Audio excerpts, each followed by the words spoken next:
porcentaje, números, no tienen unidades. Entonces ese U estaría mal. Listo. 20, vamos a poner 20% mayor que su espesor. Listo. Entonces si su espesor es 12 nanómetros, la distancia AB es 20% más. ¿Listo? Determine el intervalo de tiempo que la luz viajó en el interior de esta película delgada. Listo, el tiempo para el trayecto de A hasta B. Buenos días, ¿qué tal?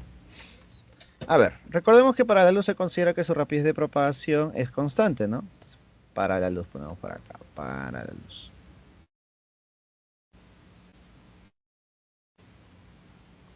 Para la luz, como la rapidez es constante, se cumple que la distancia recorrida es igual a la rapidez por el tiempo, ¿no? Distancia de propagación. Ya está. Entonces lo que nosotros debemos calcular, ¿qué cosa es? Para poder calcular el tiempo necesito la rapidez y necesito la distancia. Pero la distancia creo que está claro, ¿no? La distancia de es igual a 20% mayor que su espesor. 20% mayor, es decir, aumenta en 20%, ¿cierto? Entonces, si es E, si el espesor es E, entonces 20% más sería 120%.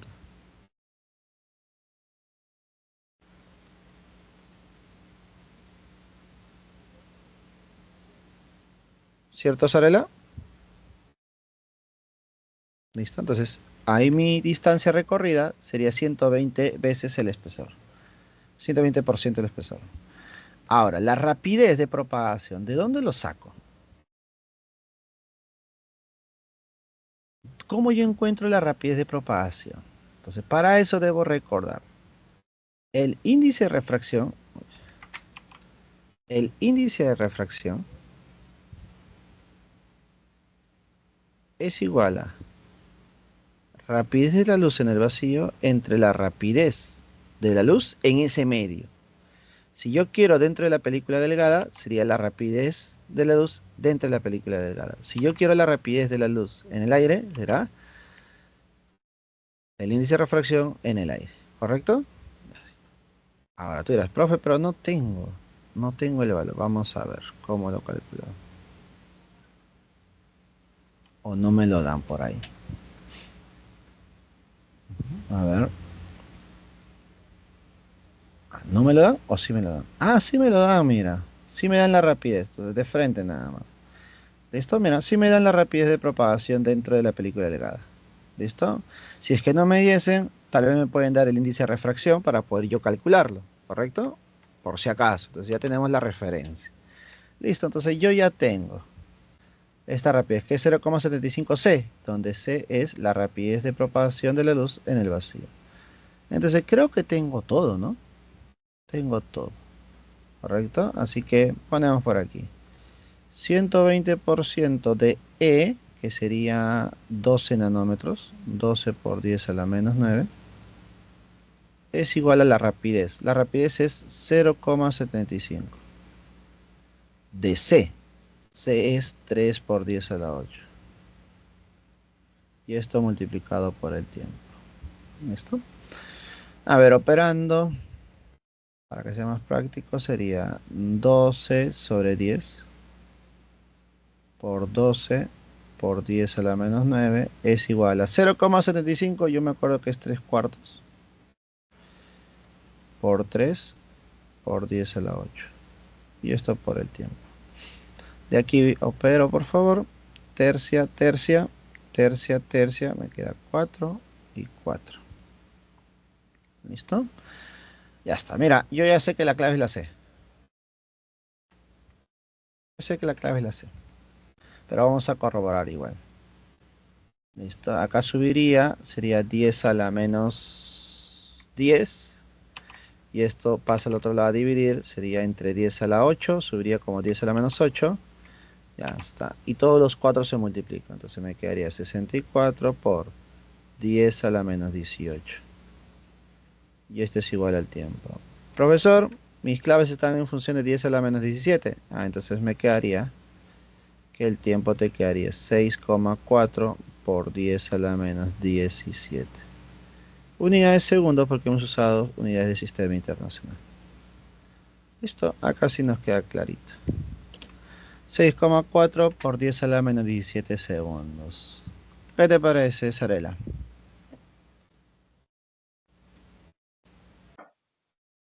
Ya, profesor, muchas gracias. Listo. Esta es una pregunta muy interesante, ¿ah? Porque es posible que una admisión tome el tema de óptica y relacionando un poco el tema de ondas, ¿no? Listo. Buenos días a los demás. Coménteme, ¿alguna consulta por ahí? Aprovechemos ya la última clase del día de hoy.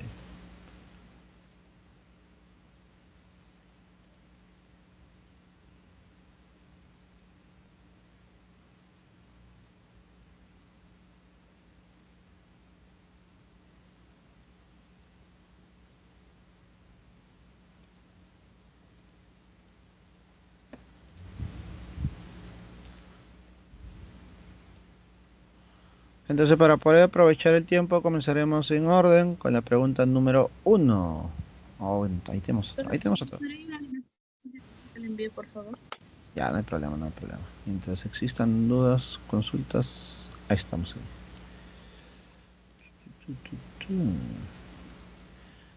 Estás revisando todo el tema de óptica.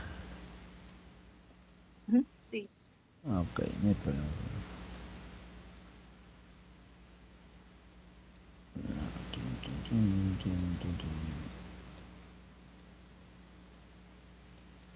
A ver, pregunta 2. Esta preguntita, ¿no? Un rayo de luz incide sobre un espejo plano horizontal y se refleja incidiendo en un segundo espejo plano inclinado 70 grados, como muestra en la figura. Determina el ángulo formado por el primer rayo incidente y el último rayo reflejado. Es decir, el ángulo teta, ¿no? Listo. Da la apariencia de que este es un problema más geométrico, ¿no? Y eso tiene relación en base a los problemas donde se ve el tema de reflexión, pues, ¿no? De la luz, ¿no? Muy geométricos muchas veces. ¿Listo? Au, ¿qué pasó? A ver, vamos a analizar. Recordemos, por la reflexión de la luz en una superficie pulida, ¿qué se va a generar? Que cuando yo tengo un rayo incidente, este rayo rebota, vamos a llamarlo así, ¿no? Se refleja. Listo. Y se cumple que respecto a lo normal, en ese punto de rebote, vamos a ponerlo ahí, se generan dos ángulos iguales. El ángulo de incidencia es alfa, el ángulo reflejado es alfa. ¿Listo? Ya está. Eso es lo que se cumple. Ahora, adicional a esto, por si acaso, complementando ya, recordemos que en una reflexión, los elementos de la luz, que viene a ser la rapidez, la longitud de onda y la frecuencia, no van a cambiar. Rapidez, lambda y frecuencia no cambian. Vamos a mencionar lo siguiente. La rapidez y la longitud de onda no cambian porque no hay cambio de medio. El medio es el mismo. Por lo tanto, esos dos elementos no van a cambiar por ese motivo. Si es que fuese el caso donde pasan a otro medio, esos dos elementos sí cambian, sí van a cambiar. Pero como se mantienen en el mismo medio, no van a cambiar. Profe, ¿y la frecuencia? La frecuencia no cambia, pero no porque se mantiene en el mismo medio, sino porque la frecuencia no depende del medio. La frecuencia depende de la fuente. Y da lo mismo por donde se propague la luz. La fuente es la misma. Da lo mismo si la luz se refleja o se refracta. La frecuencia va a ser la misma, porque la fuente que lo ha generado no ha cambiado. ¿Correcto? Por si acaso, ¿ya? Listo, quería complementar esa parte, porque muchas veces nos fijamos en la parte numérica, pero no en la parte teórica, y también es importante un poco eso. Ya está. Entonces, aprovechando esos ángulos, yo puedo trazar normales en los dos puntos de reflejo. Bueno, acá. Bueno, ya me han marcado una recta normal donde se forma 25. Si ahí se forma 25, obligatoriamente al costado también se formaría 25, ¿no? Ya, pero voy a hacer un poquito más grande la imagen, ¿ya? Entonces, imaginemos que nuestra imagen es esta. Listo, ahí está. Acá está. Listo, y me piden el ángulo teta por acá. Sabiendo que por aquí hay una superficie y por aquí hay otra superficie. Acá 70 grados. Listo, voy a trazar las normales entonces en estos dos puntos. 1 y 2. Recuerda, son normales, forman 90 grados. Y un dato de ellos es que aquí es 25 grados. Por lo tanto, si acá es 25 grados, al costadito también debe ser 25 grados. Listo. Hasta ahora, ¿qué hago, profesor, con esto? Bueno, práctico. Dime, si es 25, ¿cuánto le falta para hacer 90? 35. 65. Listo, por lo tanto, ahora me fijo en un triángulo que está por acá. En ese triangulito ya tengo 65, 70. ¿Cuánto le falta para hacer 90? Para hacer 180, disculpe. Ya, 45. ya tendría 135, pues, ¿no? ¿Cierto? Ya tengo 135. 65 y 70 sería 135. Para 180 me falta 35. Ah, no. 45, ¿no? 45. 45. Por lo tanto, si acá es 45, al costado también sería 45. Para que sumen 90. Y como estos dos ángulos deben ser iguales por la reflexión, acá también es 45. Listo. Y por último, ya tendríamos que analizar este triángulo, pues, ¿no? En este triángulo, bueno, tú puedes calcular el ángulo que falta para 180 o si no aplicar propiedades de triángulos, ¿no? La suma de dos internos es igual al externo opuesto. Entonces, ¿qué se va a cumplir? Que teta es igual a 90 más 50. Teta, ¿cuánto valdría? 140 grados. ¿Listo? Como te mencioné, normalmente parecen problemas de geometría, ¿no? Solamente que aplicas la propiedad de los ángulos de incidencia y ángulo reflejado son iguales. ¿Listo? Es una manera de verlo, una manera de trabajarlo. ¿Listo? Obviamente podemos encontrar muchas más, muchas más. ¿Listo? Usando más propiedad de triángulo tal vez, pero esta es la forma más concreta tal vez, o la fórmula más conocida, pues, ¿no?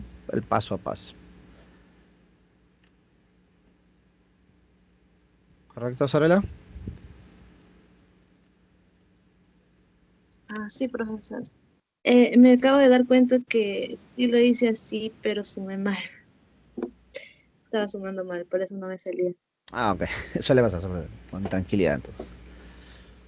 Profesor, una consulta. Bien. Para hallar la distancia focal, una fórmula es uno sobre la distancia del objeto, no, de la imagen, más uno sobre la distancia del objeto, igual a uno sobre la distancia focal. Pero he visto algunos casos que aplican en resta, o estoy equivocada, o sea, lo restan. Ya, a ver, tal vez es, a ver, Cuando, la fórmula cuando donde se se del relaciona la distancia focal es la fórmula de Descartes, que es el φ. Bueno, yo le conozco como el φ. 1 sobre f es igual a 1 sobre i más 1 sobre o. ¿Listo? Esta es la Ujú. fórmula. Ya, ahora. Ahora, ¿qué es lo que ocurre? Que para nosotros en óptica, el f, i y el o sí son distancias, por lo tanto son valores positivos. Pero para la fórmula, cada una de estas tres cantidades tiene signo. Es decir, el F tiene un signo, puede ser positivo o negativo, dependiendo del tipo de espejo o lente. El I tiene un signo, puede ser positivo o negativo, dependiendo si la imagen es real o virtual. Y el O también tiene signo, pero como usamos de referencia al objeto, para el objeto prácticamente siempre es positivo para nosotros. Entonces lo que tú has visto tal vez es que en un momento han usado negativo para una cantidad, pero en realidad, bueno, mejor dicho, han restado por acá o por un lado o por el otro, pero es porque cada uno de estos tiene un signo. Entonces justamente ahí seguramente le correspondió un signo negativo a uno de ellos. Y por eso pareciese que estás restando realmente. Pero la fórmula es la misma siempre. Solamente que cada uno de estos valores tiene un signo relacionado a ello. Se le atribuye un signo. O sea, siempre se va a sumar. No, claro, Sí. porque el de la I a veces sale negativo, ¿verdad? Con la Ujú. formulita de la amplitud. No, Ajá. eso Por eso en es algunos así. formularios lo colocan así. Uno sobre más menos F igual uno sobre más menos I. Y acá uno más O, pues, ¿no? Porque es positivo siempre. ¿Listo? Entonces tú tienes que averiguar qué signo le corresponde a nosotros para nuestro problema, para la distancia imagen, pues, ¿no? O para la distancia focal. Ahí es parte del problema, ¿no? Identificar, ¿no? Qué signo le corresponde. Y para eso existen tablas de signos que, bueno, yo no lo recomiendo porque nos hace memorizar. Lo que yo aplico es otro criterio. Por ejemplo, lo voy a poner por aquí ya. Muchos sufren con eso por los signos, pero yo trato de no usar esa tabla de signos, sino hacer lo siguiente. Por ejemplo, imaginemos que este es el foco. ¿Ya? Vamos a analizar dos veces el foco. Foco, foco, ¿ya? Imaginemos que ese foco, ¿ya?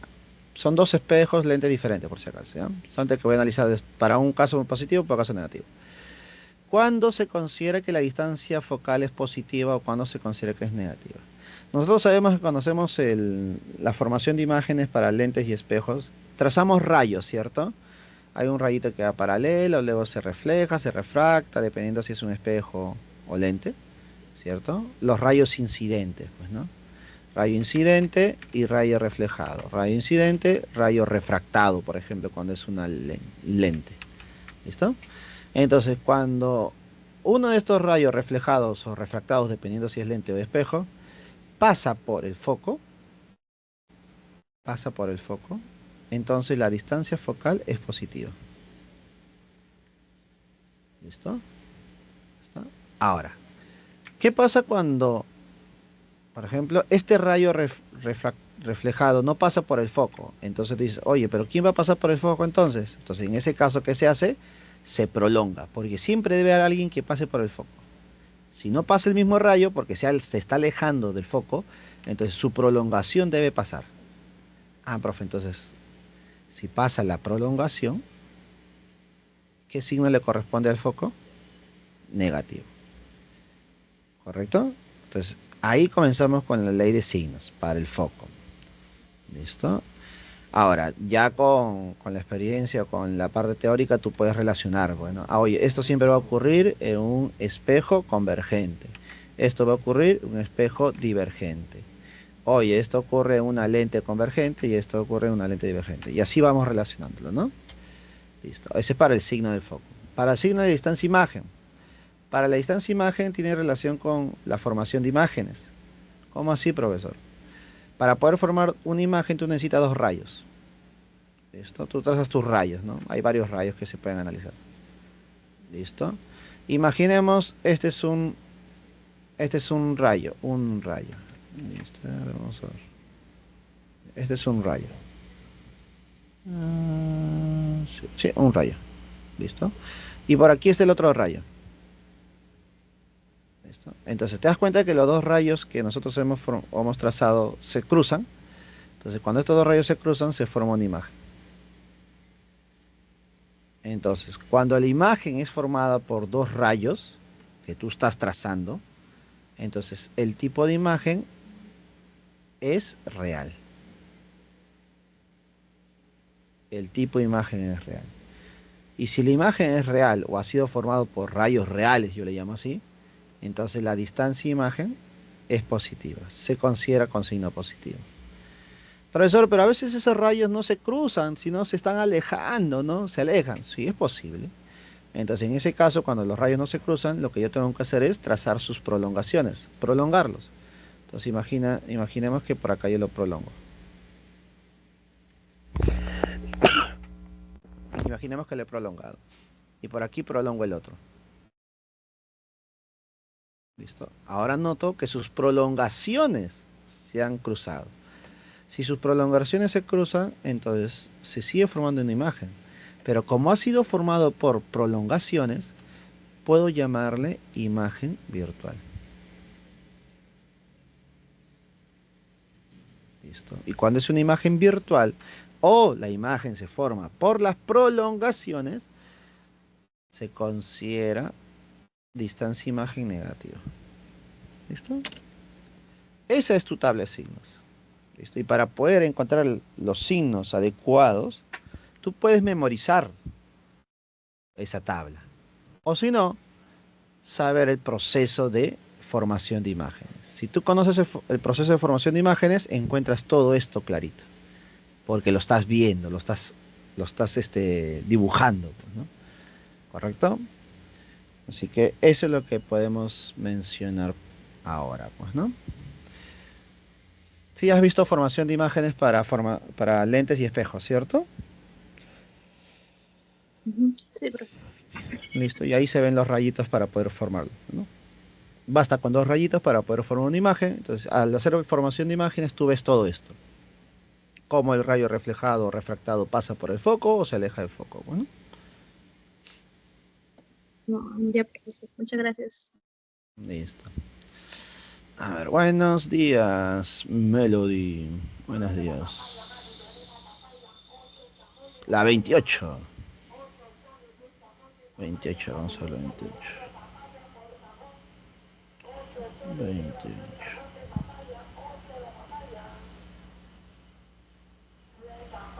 Listo.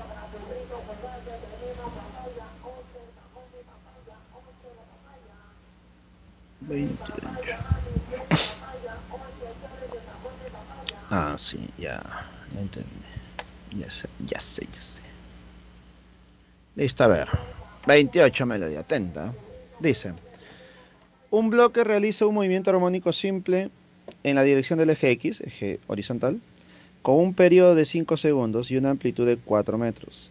Si en el instante t igual a 0 el bloque se encuentra en la posición x igual a 0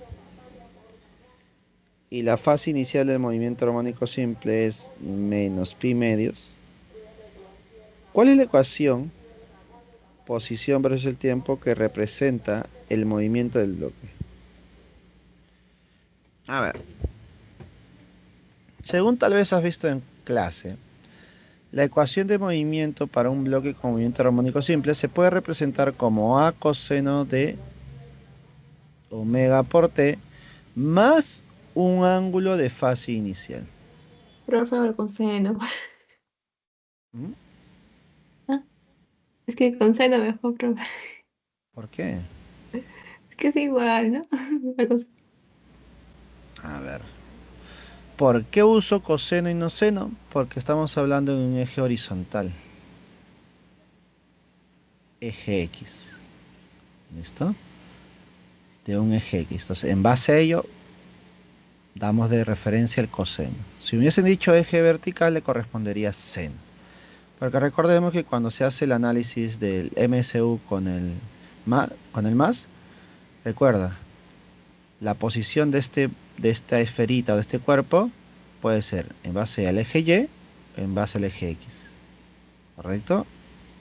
Y este ángulo teta. Como yo quiero el eje X, X es igual a R coseno. ¿Listo? Y si quiero el eje Y, sería R seno. Seno de teta, que es omega por T. Omega por T. ¿Listo? ¿Cuándo hace aparición el ángulo de fase inicial? El ángulo de fase inicial hace aparición cuando el punto inicial del movimiento no es este punto, sino otro punto, como me lo da a entender acá. El x igual a 0, es decir, comienza aquí. Como comienza aquí, entonces el ángulo de fase inicial es menos pi medios, que es justo este tramito, pues, ¿no? Menos pi medios. ¿Listo? Porque el ángulo se está midiendo desde acá, pues, del eje x. ¿Correcto? Entonces lo adecuado sería coseno. ¿Listo? Entonces, donde teta sub 0 es el que se llama ángulo de fase inicial. Básicamente es donde inicia el movimiento. Nada más. ¿Listo? Ya está. Entonces, creo que tengo toda la información necesaria para poder reemplazar, pues, ¿no? Me piden x es igual a amplitud 4 por coseno de omega. Profe, ¿omega cuánto es? Recordemos que omega es igual a 2pi sobre periodo. Y justo ahí me dan eso, ¿no? 2pi sobre el periodo que es 5. Ya está, entonces sería 2pi quintos. más el ángulo de fase inicial que sería menos pi medios. Listo. A ver, si opero. ¿Podemos operar? ¿Sí o no?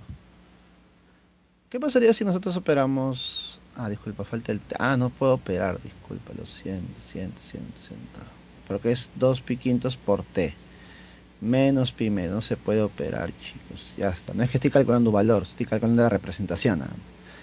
Ahora, la consulta es, profe, en ninguno aparece ese pi medio, ¿sí? Solamente aparece un ángulo. Entonces, ¿qué tengo que hacer yo? Reducción al primer cuadrante. Ahí ya dejamos de hablar de física, hablamos de un poco de trigonometría, ¿correcto? Y dime, como aquí está sumando o restando un pi medios, cuando hay una reducción al primer cuadrante y está sumando o restando pi medios o 270 grados, ¿listo? Para 90 o para 270 grados, ¿qué pasa con la razón trigonométrica? Sería seno. Cambia, ¿no? Ujú. Cambia seno a seno. ¿Y qué te quedaría? 2 pi quintos de t. Listo. ¿Listo? Y con eso el problema termina. Y ahí se convirtió en seno. ¿Te das cuenta? Entonces, nuestra respuesta para este problemilla sería 2 pi quintos, esto 2 pi quintos seno. ¿No? Avioncito. Profesor, ¿en el enunciado siempre me van a decir en qué eje está o a veces no me van a Sí, decir? lo más probable es que sí. Sí, casi es importante eso, pues, ¿no? Porque en base a ello tú vas a identificar la función que vas a usar, pues, ¿no? Correcto. Obviamente, mira, te das cuenta que al final, profe, ¿puedo representarlo x igual a seno? Sí lo puedes representar, porque al final el seno, el coseno lo puedes representar con cualquier función trigonométrica, ¿no? Pero tú partes de algo, y partimos nosotros, y que si es horizontal, lo adecuado es comenzar con coseno. Ya que la función coseno tenga la misma gráfica que la función seno cuando haces un traslado, porque recuerda que ese angulito adicional de pi medios o menos pi medios es simplemente que tu función se mueve un poco, ¿no? Me imagino han visto traslación de funciones o de gráficas. Entonces, eso es lo que hace, que se mueve un poco. Y al moverse un poco, el seno es muy parecido al coseno, pues, al trasladarse, ¿no? Por eso se ha hecho la conversión, pues, ¿no? ¿Listo? Pero tú partes de algo. Y partimos con lo que hemos visto en clase. Bueno, lo que se ve en clase o en la teoría, ¿no? Eje horizontal le corresponde coseno. Eje vertical le corresponde seno. ¿Listo? Ya que después le das forma, una forma adecuada para marcar una clave, es otra cosa. ¿Listo? Pero partimos de lo que sabemos. Ya luego en el camino vamos dando forma a lo que encontremos. Bueno,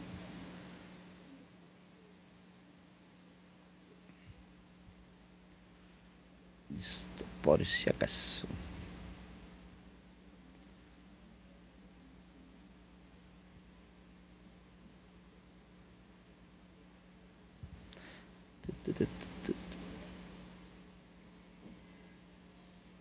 Ahora, también hay una forma sencilla de descartarlo, ¿ah?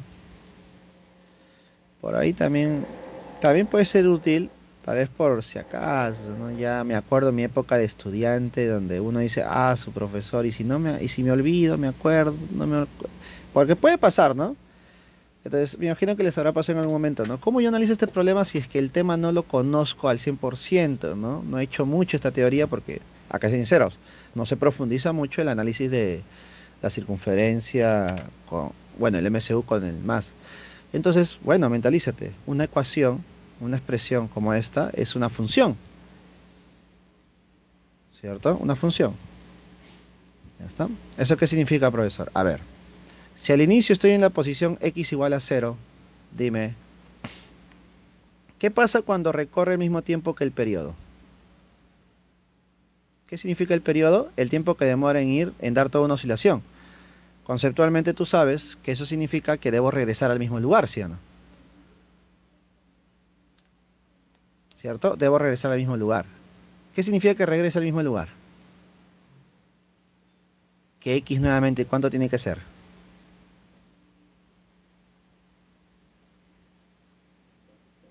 X, ¿cuánto tendría que ser nuevamente? 5, ¿no? X nuevamente tiene que ser 5. Profe, ¿eso qué significa? ¿Qué me está tratando de decir? ¿Cuál es el trasfondo?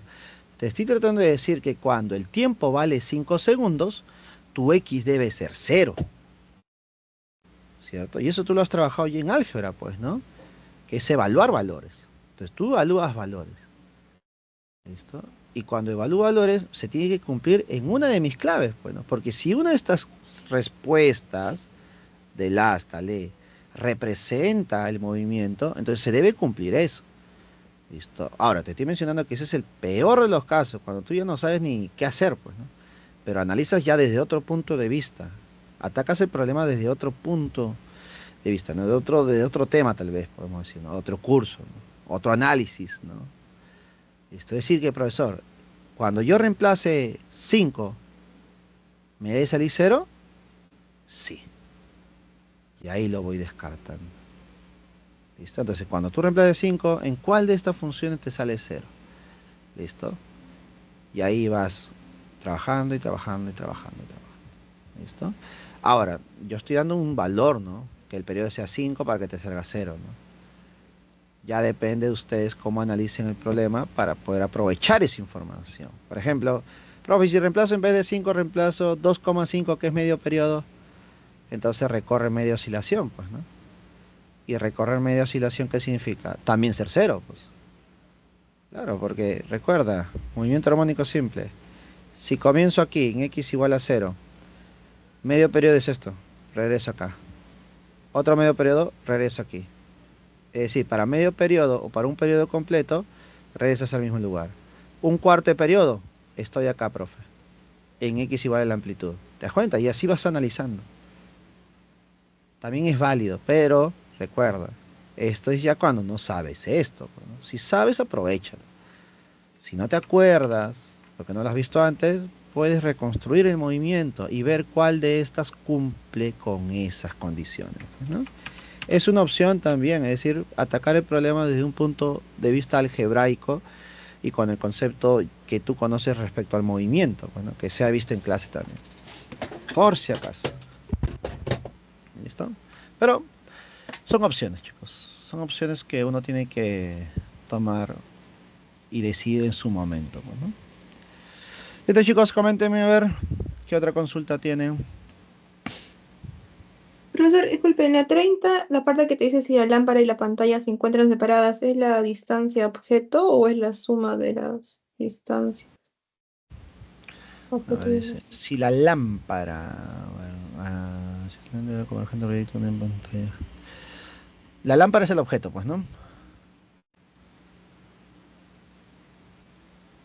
Sí, ajá. Ya, entonces, ¿tú qué proyectas en la pantalla? La imagen, pues, ¿no? Sí. ¿Cierto? En la pantalla se proyecta la imagen. ¿Listo?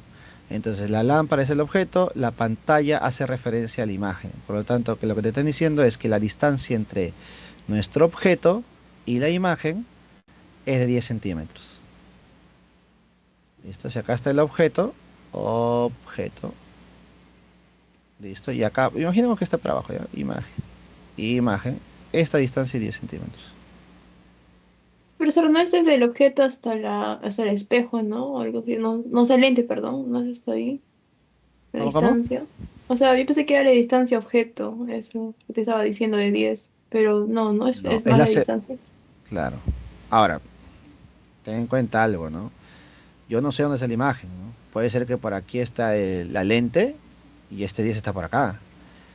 O puede ser que el lente esté por el medio, entonces la distancia objeto y la distancia imagen suman 10, ¿cierto? Te das cuenta que ahí ya puede formar, ya va a depender de qué tipo Ujú. de lente es y dónde está la imagen formada, pues, ¿no? Obviamente es parte del La pantalla análisis. es mi imagen, ¿no? Claro, la pantalla es la imagen, es como tu proyector. ¿El proyector qué hace? Proyecta una imagen, pero para que tú puedas ver una imagen, ¿qué tienes que colocar? Una pantalla, el ecran, o si no, una pared, ¿cierto? Si no pones ese objeto o esa pared, esa pantalla, tú no ves la imagen. Tienes que poner una pantalla. Por eso la pantalla hace alusión a la imagen. ¿Listo? Es lo que te están mostrando aquí. Un poquito más contextualizado para analizar, pues, ¿no? Desde ese punto de vista lo podemos analizar.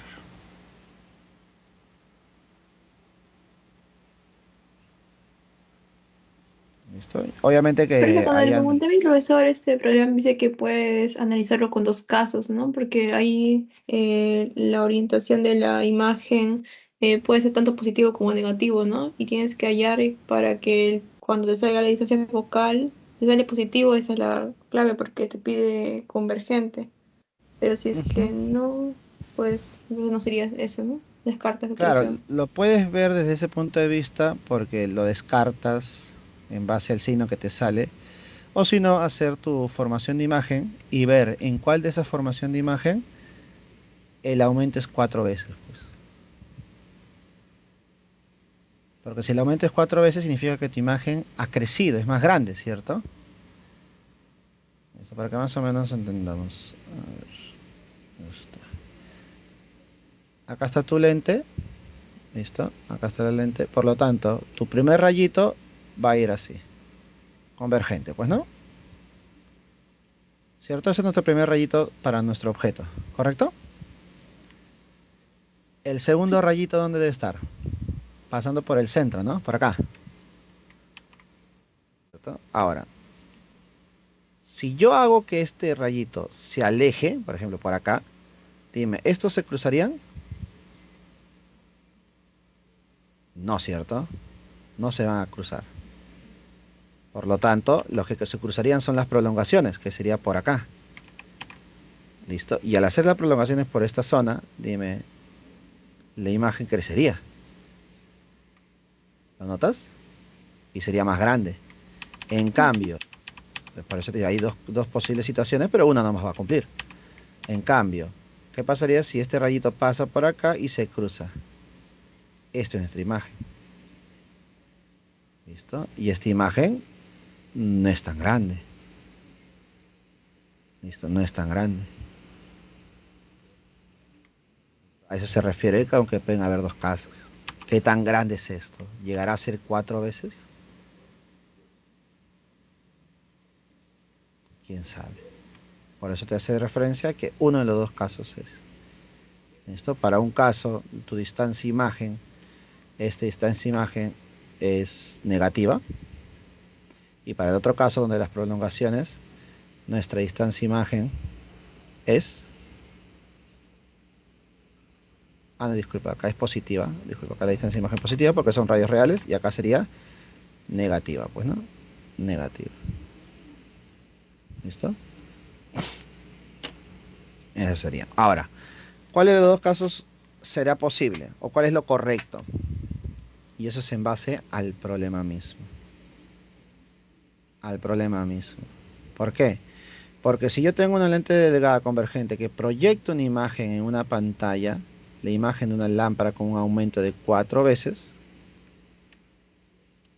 ¿listo? El aumento es 4 veces. ¿Qué significa que el aumento sea 4 veces? Significa que la altura de imagen, bueno, aumento 4 veces.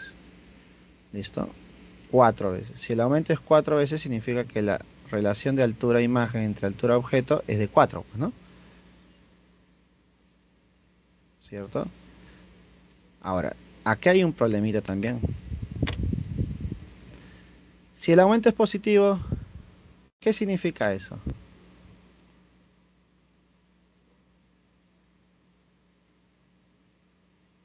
¿Qué significado tú le das al aumento positivo?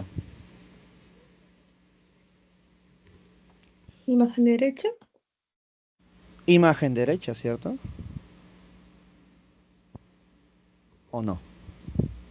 Es una imagen derecha. ¿Y dónde sería una imagen derecha?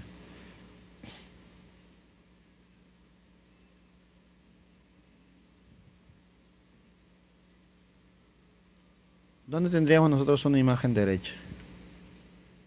Al mismo lado. Punto.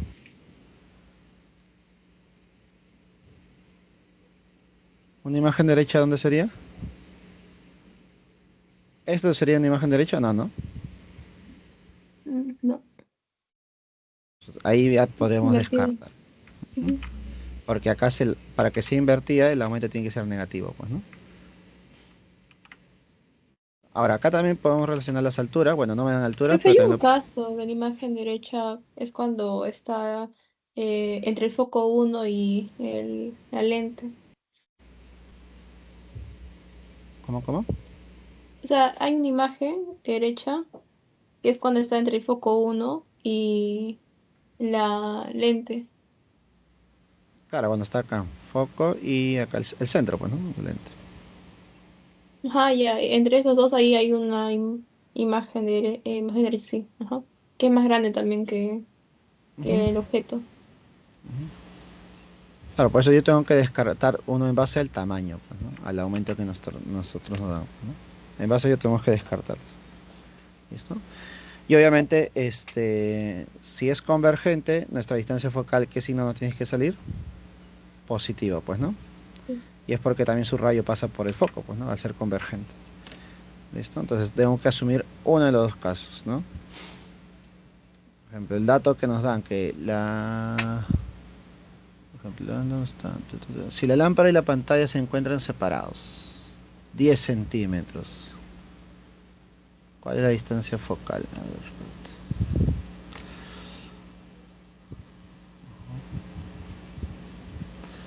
a ver. Menos y entre O.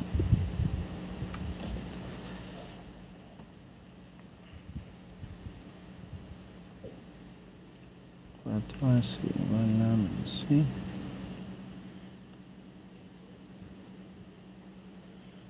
A ver, numéricamente está bien.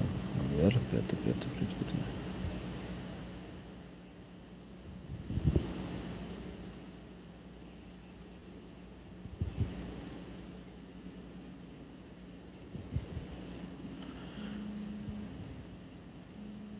10 centímetros.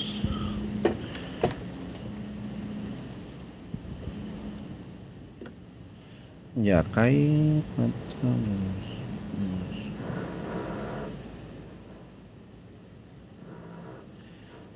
ya, la distancia focal es igual a 1 sobre O. Sobre O.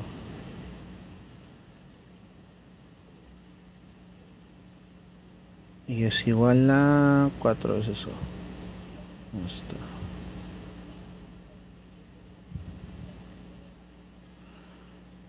10 es igual a... y más O, no.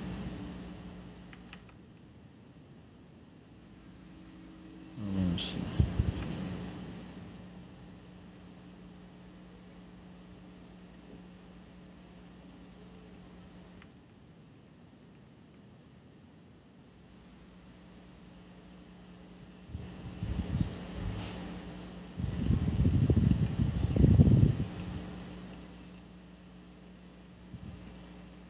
Distancia focal es 800. Ajá, sí. A ver, hasta...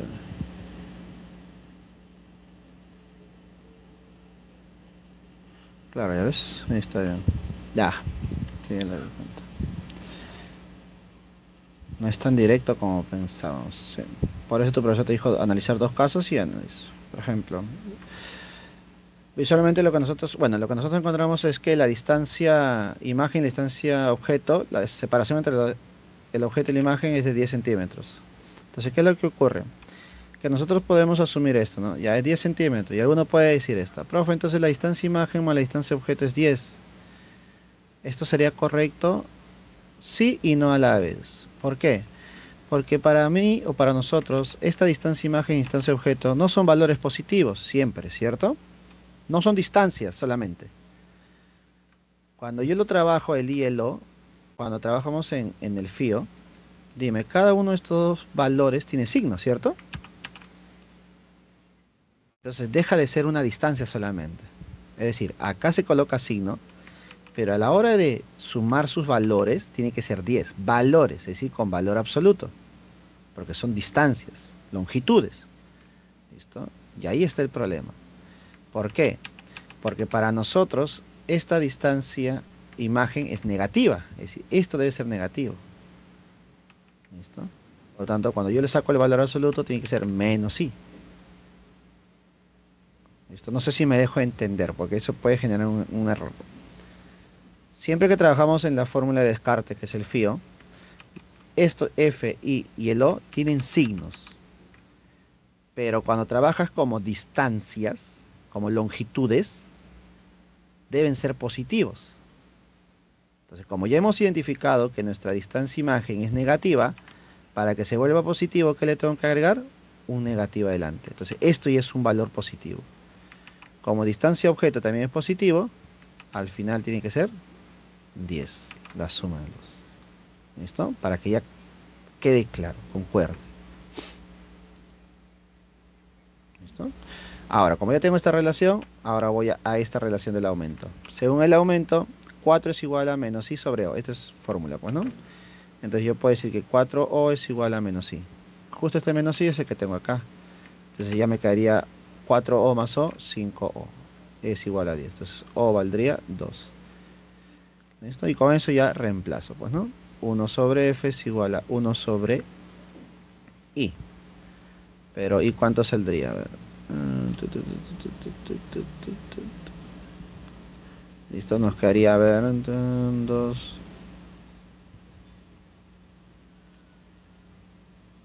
8, ¿no? 8. Entonces sería 8. Más 1 sobre 2. Listo, 8. Bueno, en este lo traje con variables. 8 sería 3, 8, 10 y 16, ¿cierto? Por lo tanto, la distancia focal nos quedaría 1,6. 1,6 centímetros, ¿no? ¿Listo? 1,6 centímetros. ¿Listo?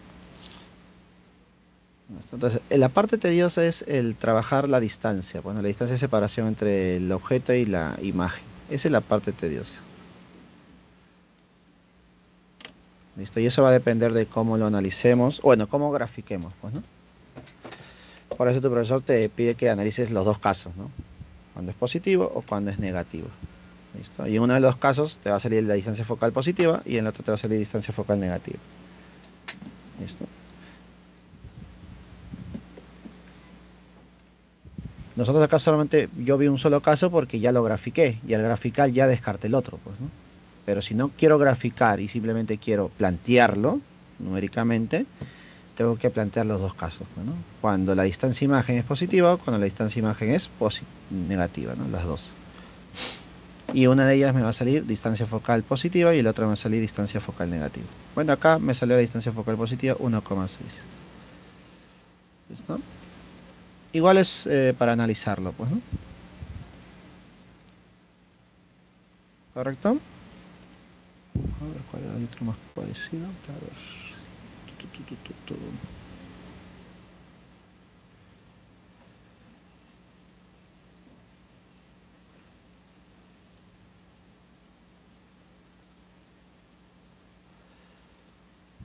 ¿Alguna consulta más, chicos? Coméntenme, por favor. Aprovechen.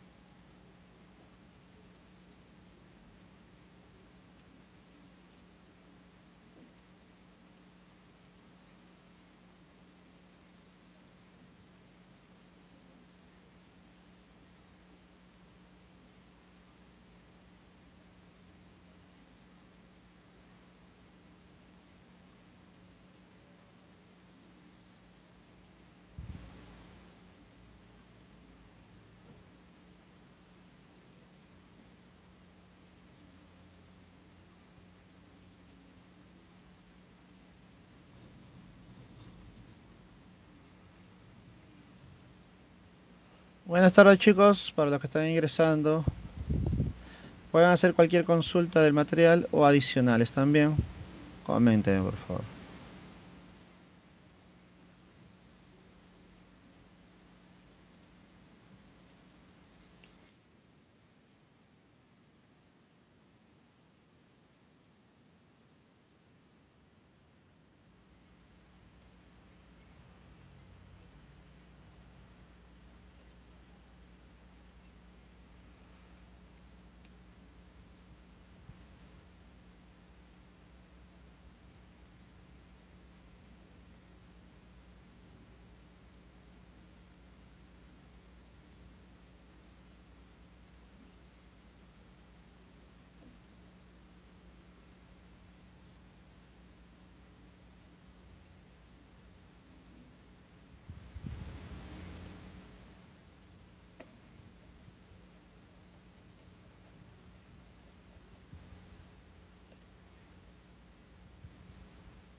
Buenos días, Viviana, ¿qué tal?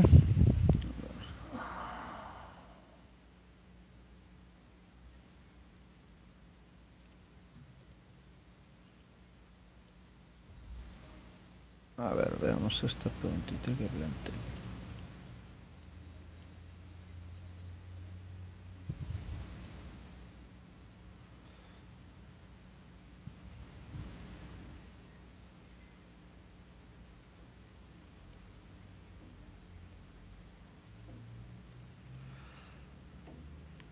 A ver, una, dos.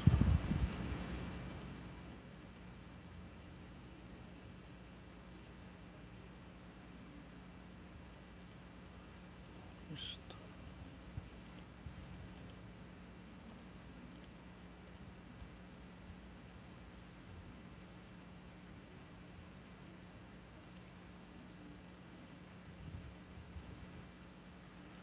Listo, a ver, veamos. A ver, Viviana. Analicemos. Dice, una partícula realiza movimiento armónico simple con amplitud A y con periodo de oscilación de 6 segundos. Si la partícula se desplaza desde la posición de equilibrio hasta la mitad de la amplitud, ¿cuál es el tiempo mínimo para alcanzar esta nueva posición?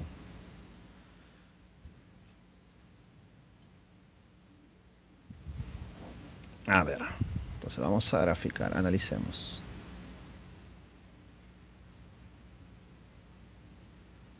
Recordemos que en un movimiento armónico simple, voy a considerar horizontal, tenemos tres posiciones claves, ¿no? La posición de equilibrio y las dos posiciones de retorno.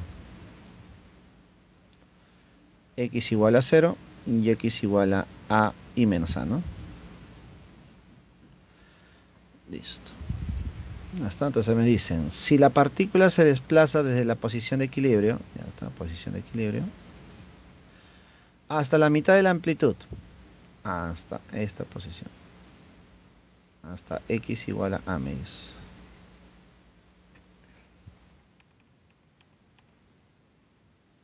A medios. Se desplaza de este punto a este punto. Ya está, me preguntan, ¿cuál es el tiempo mínimo para alcanzar esta nueva posición? Es decir, se está moviendo hacia la derecha y me pregunta, ¿cuánto tiempo debe pasar como mínimo para regresar a este punto? Entonces, para que pueda regresar a este punto, si te das cuenta, el tiempo mínimo sería el tiempo que demora en alejarse y llegar a la posición de retorno y nuevamente lo que le toma en regresar a ese punto. Porque recuerda que puedes ir avanzando y luego regresar a este punto y pasar nuevamente muchas veces por ese punto. Pero el mínimo sería el que pasaría cuando llega a la posición de retorno y regresa. Ahora, cabe recalcar que si este tiempo es t, el tiempo que le toma en regresar a ese punto también es t, ¿no? Entonces basta con que yo calcule este tiempo t. Ahora, para calcular este tiempo t, dime, ¿puedo calcular primero este tiempo t1, ¿no? Que es el tiempo que demora en ir de esta posición 0 a esta posición a medios. ¿Y por qué es importante este tiempo t1? Porque recordemos que el tiempo t1 más este tiempo t, la suma de ambos representa a la cuarta parte del periodo, ¿no?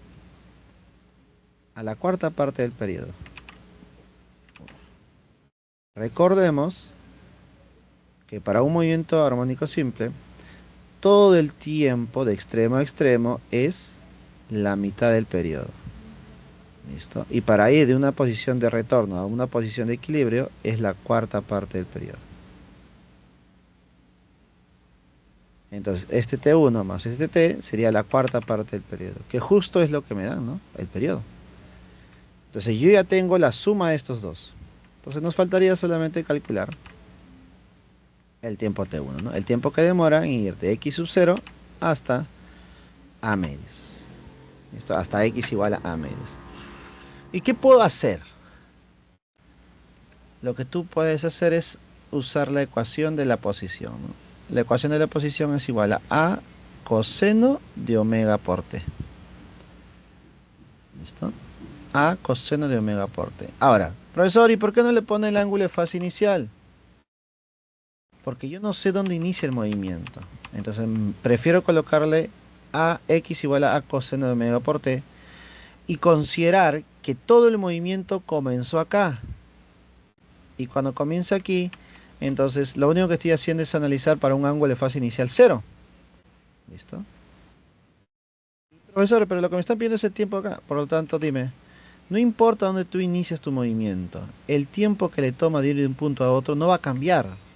Porque comiences en el extremo, por acá, no importa. Porque al final lo que estoy haciendo yo es analizar solamente un instante de tiempo de todo el movimiento que se repite. ¿Listo? Esto se va a repetir siempre.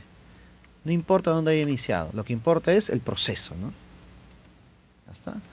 Entonces, si ya tengo que x es igual a coseno de omega por t, empiezo a evaluar, pues, ¿no? Empiezo a analizar. ¿Listo? Cuando yo tengo un tiempo t y cuando yo tengo un tiempo t más t1. ¿Listo? ¿Listo? A ver, entonces ponemos por aquí. ¿Cuánto vale la amplitud? No lo sé, profe. ¿Cuánto vale el periodo? Bueno, con el periodo calculo omega. Omega es igual a 2pi sobre el periodo. ¿Listo? Por lo tanto, el omega es igual a 2pi sobre 6. Es decir, pi tercios. Entonces, x es igual a coseno de pi tercios de t. Listo, ahora acá tenemos que tener mucho cuidado a la hora de evaluar, ¿ya? A la hora de evaluar, tener mucho cuidado. Diremos, para un tiempo t igual a, vamos a ponerlo así, t1, y le voy a modificar este t de acá. ¿Listo? Y acá sería un t2. Listo. ¿Qué estoy haciendo?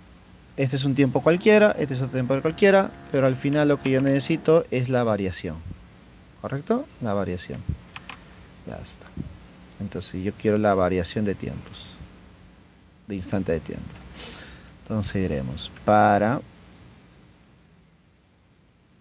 t1, entonces me sale x igual a 0.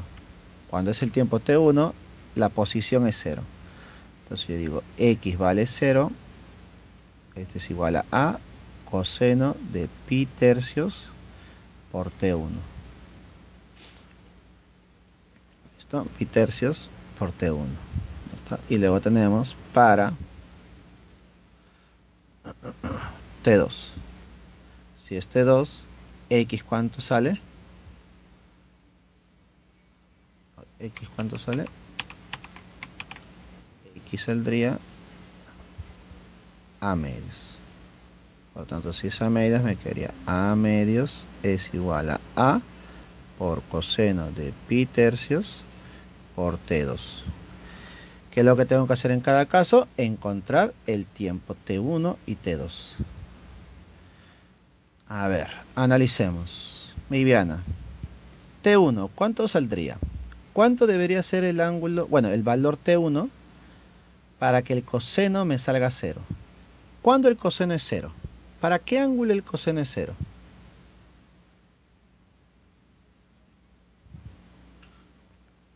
¿Para qué ángulo el coseno es 0?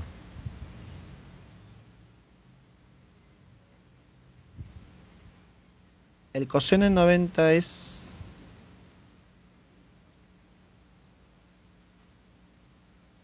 ¿El coseno en 90 es 0? ¿Listo? Entonces ahí tenemos que recordar los ángulos cuadrantales, pues, ¿no? ¿Listo? Algunos lo trabajan con el famoso tablita del Yonon y Yononin y eso, o si no, algunos lo trabajan con la CT, pues, ¿no? Que también es válido, pues, ¿no? También es válido. Por lo tanto, para 90. Ahora, recordemos que estamos en sexa, ¿no? Sexagesimales. No, no estamos en radianes, disculpa. Por lo tanto, de radianes, ¿cuánto debe ser eso? Pi medias, ¿no? ¿Cierto, Viviana? Y si es pi medios, dime, ¿cuánto debe ser T1? Entonces podemos sacar pi tercios por T1 es igual a pi medios. Pi se va, T1 vale 3 medios de segundos. ¿Ya está? Aquí hago algo similar, mira. Acá el la se va y te quedaría un medio. Dime, ¿para qué ángulo el coseno vale un medio? 60. Para 60. ¿Y 60 qué cosa es? Y tercios. Tercios. Ya está. Entonces, si es pi tercios, ¿listo? ¿Qué tiempo debe ser? El tiempo 2, ¿cuánto debe ser? Uno. Debe ser 1. 1 segundos. Ya está. Ahora, ¿es el único valor de ángulo que te sale un medio?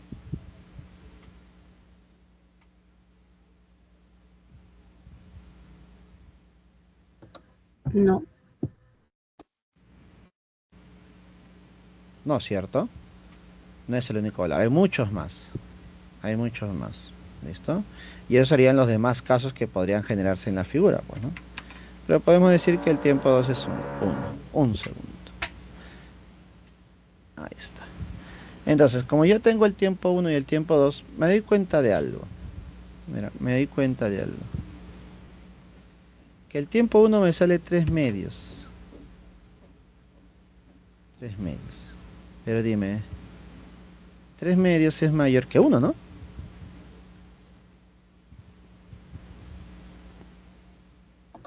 Sí.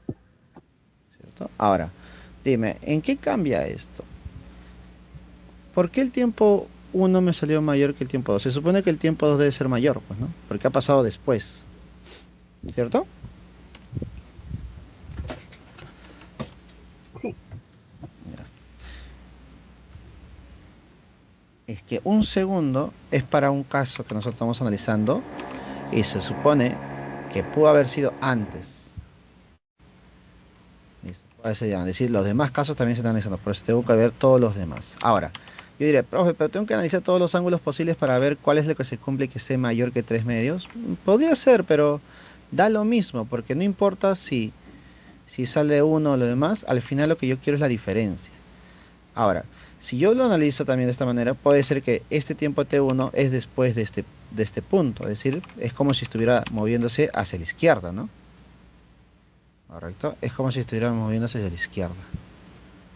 Y si está moviendo hacia la izquierda, entonces ya no estoy analizando acá, sino estoy analizando aquí. Pero al final, los tramos son simétricos respecto al punto de equilibrio.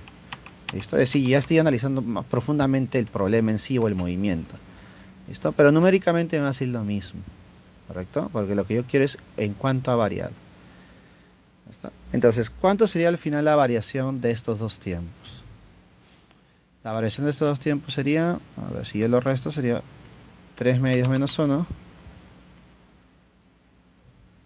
Sería un medio, ¿cierto? Un medio de segundo. Es decir, en este tramo demoró un medio. O 0,5 segundos.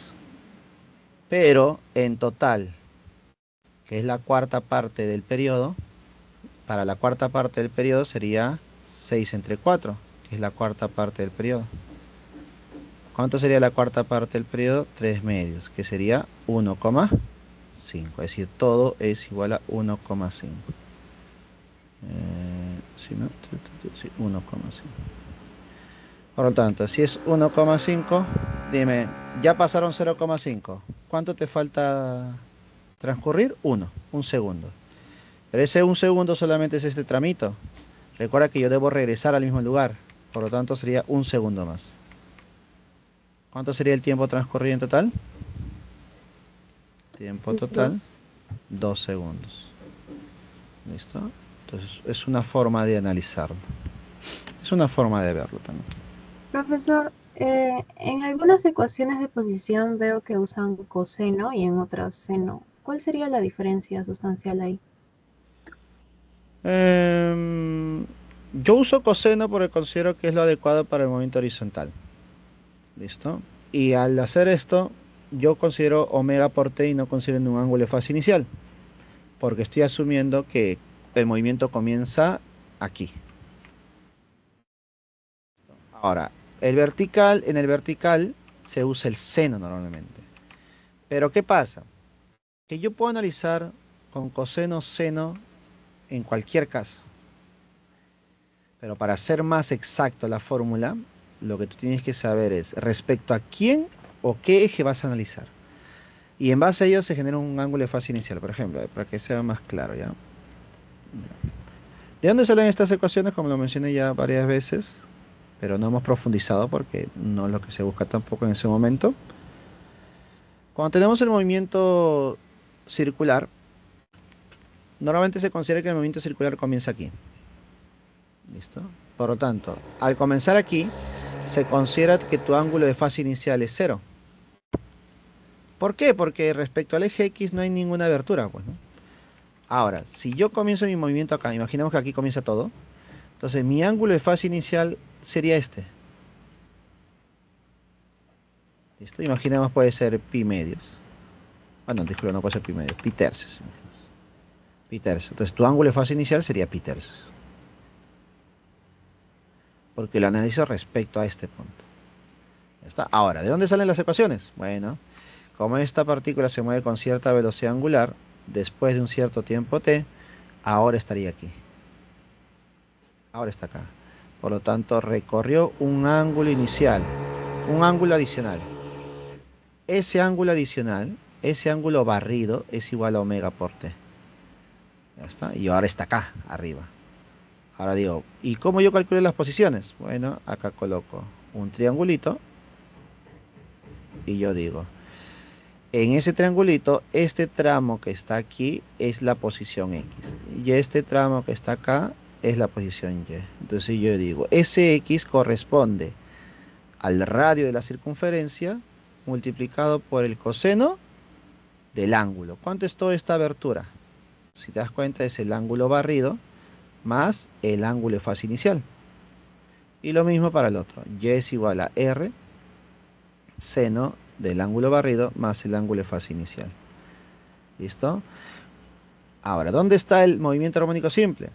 ¿Qué pasaría si nosotros estas posiciones que estamos notando de la partícula lo proyectamos? Lo proyecto, proyecto.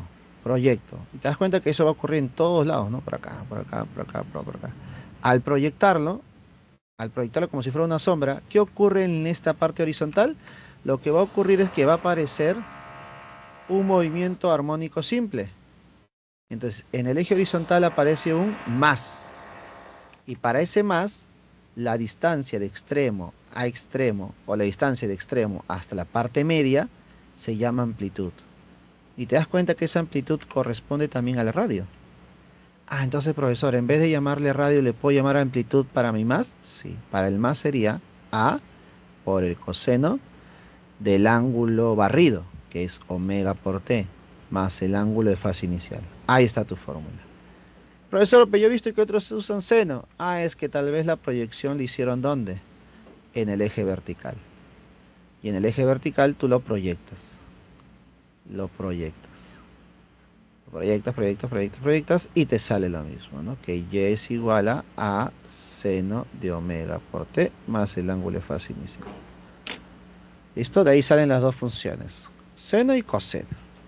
¿Listo? Esto se podría decir que son las fórmulas generales para un movimiento armónico simple, considerando que el ángulo de fase inicial es diferente a cero, pues, ¿no? ¿Listo? Lo podemos haber usado acá también. Pero al usarlo aquí, ¿qué tenemos que hacer nosotros? Primero averiguar el ángulo de fase inicial, pues, ¿no? ¿Listo? Y al final te vas a dar cuenta que no me va a importar, porque como yo quiero la diferencia de valores, ese angulito que yo voy a considerar se va a eliminar, pues, ¿no? Al restar los tiempos, sí o no que los ángulos se van a ir. Entonces no me va a importar al final. Por eso lo asumí como si fuera un X, bueno, como si no estuviera, pues, ¿no? ¿Listo? Y al final simplemente considero un tiempo t1, evaluando, pues, ¿no? Evalúo. Es decir, hacía lo mismo, pero a la hora de analizar el ángulo de fase inicial y restarlos, se van a eliminar. Así que no me va a interesar. Para nuestro caso, pues, ¿no? Pero podemos haber evaluado con esta fórmula, pues, ¿no? Con esto. Que sería lo general, pues, ¿no? Si quiero ya atacar cualquier problema, esto podríamos hacer. Ya en una admisión, pues, ¿no? ¿Correcto? De ahí provienen los senos y cosenos. Gracias.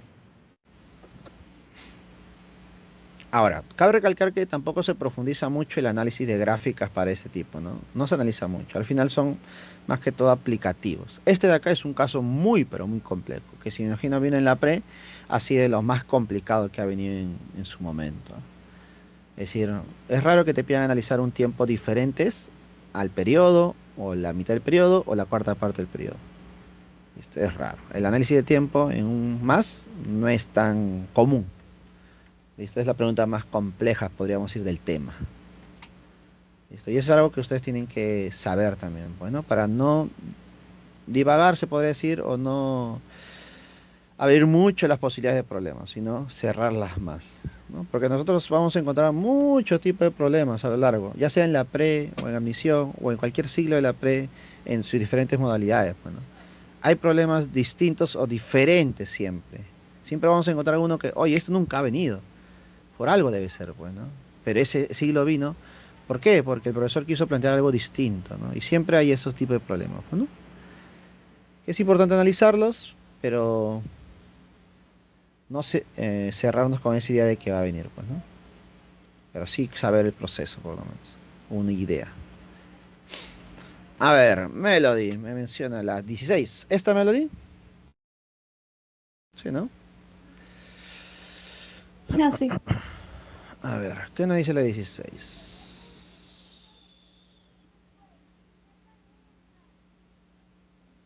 Dice, un deportista lanza una pelota de masa de 500 gramos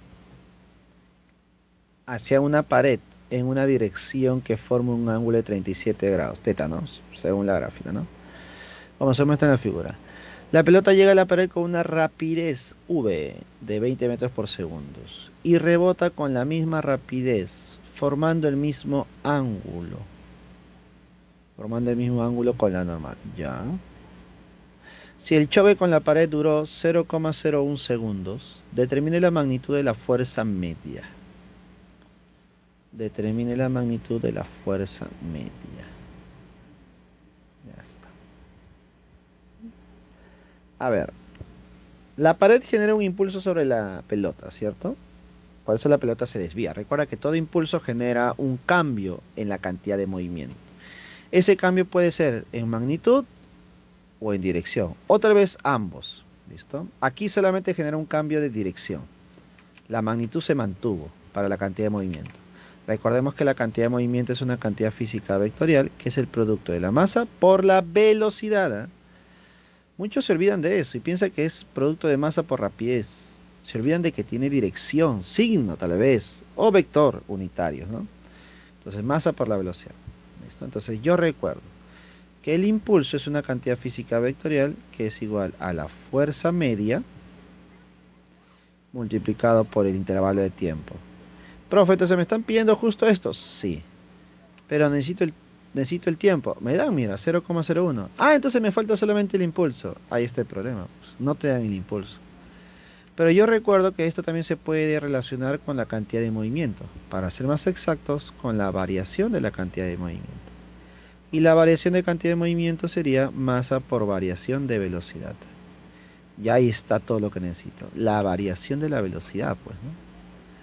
¿En cuánto varía la velocidad? Y alguno dirá, profe, pero si acá es 20 y al final es 20, ¿la variación de velocidad sería cero? No. La variación de rapidez es cero, pero las velocidades no es cero. Y es algo que tú tienes que representar. ¿Listo? Vamos a ver. Para darle forma, ¿ya? Variación de velocidad es velocidad final menos velocidad inicial. Listo, a ver, vamos a aprovechar la gráfica por acá. Mira. Aquí está nuestra velocidad inicial. Velocidad inicial, con un valor de 20. Pero yo quiero representar esta velocidad inicial como vector. Como vector tiene dos componentes, una horizontal y una vertical. ¿Correcto? ¿Correcto, Melody? Sí. Ya, ahora quiero representar esas dos. Para eso me dan un ángulo por acá, un ángulo de 37. Entonces, si el ángulo es 37, cuando tú descompongas la velocidad vertical y horizontal, ese ángulo de 37 te va a ayudar a descomponer, pues, ¿no? Como si fuera un triángulo rectángulo clásico. Dime, si el ángulo es 37, 53 y la hipotenusa es 20, entonces, ¿cuánto es la componente vertical? Sería 12, ¿no? 12. Y la horizontal, 16. Entonces, ¿eso qué significa? Significa que nuestra velocidad tiene esas mismas dos componentes. Pero recuerda que las componentes tienen signo, ¿no? Derecha positivo, izquierda negativo. Arriba positivo, abajo negativo.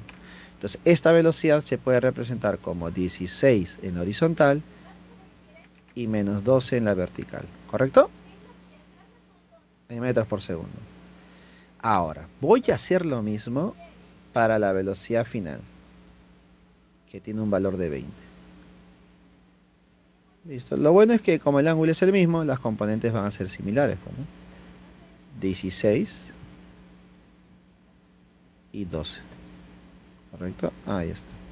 Por lo tanto, la velocidad final como vector sería 16, bueno, menos 16 y sería menos 12. Listo. Y con esos dos valores ya podemos restarlos, ¿no? Al restar su variación, ¿cuánto sería? Vamos a ver. Fuerza media por el tiempo que es 0,01 es igual a la masa. 500 gramos es medio kilo, es decir, 0,5. Medio kilito. Por variación de velocidad, a ver, ¿cuánto es la variación de velocidad? En ese orden, ¿ah? Final menos inicial. Final menos inicial. Menos 16. Menos 16 sería menos 32. Y luego, la componente vertical, menos 12. Menos 12. Bueno, menos 12 se irían, ¿no? Sale 0. Listo. Entonces me quedaría que la fuerza media es igual a ver, multiplico por... Bueno, sí, vamos a pasar a dividir. 0,5, 0,01 por menos 32,0. Vector, este es un vector por si acaso. Ahora, multiplico abajo por 100.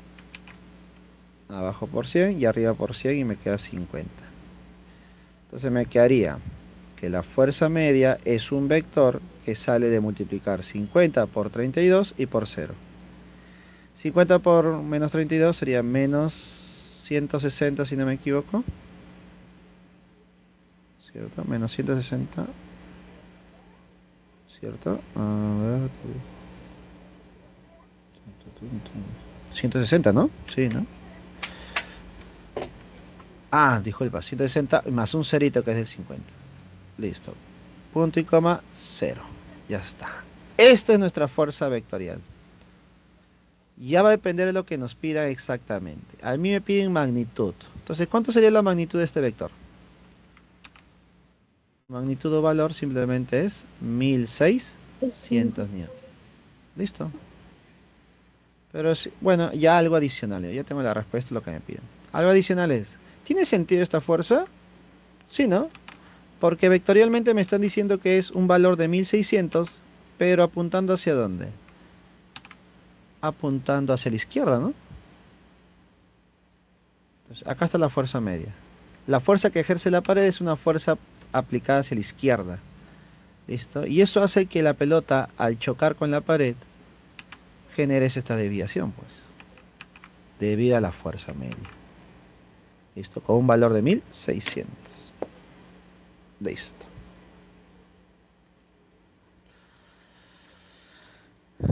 Listo, Melody. Así podemos resolver esta pregunta. 16. ¿Alguna consulta, duda? ¿Está bien? Excelente.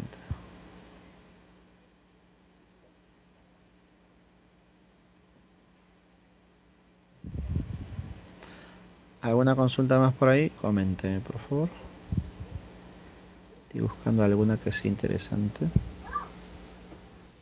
Profe, le mandé un ejercicio aparte del que le había mandado. Ah, verdad. El de... Ya, creo que sí lo copié. Esta, ¿no? Sí. Ya, vamos a ver. Dice... Un sistema bloque resorte se encuentra sobre una superficie horizontal sin fricción. Bueno, va a generar un movimiento armónico simple. Entonces, el bloque se desplaza desde su posición de equilibrio una distancia de 20 centímetros hacia la derecha y es liberado. Desde t igual a 0. ¿Ya? Si el bloque realiza 17 oscilaciones en 51 segundos, ya, es decir, ya, listo. ¿Cuál es, cuál es la posición cuando el tiempo es 0,5? Listo. Ya está. Recreemos el movimiento.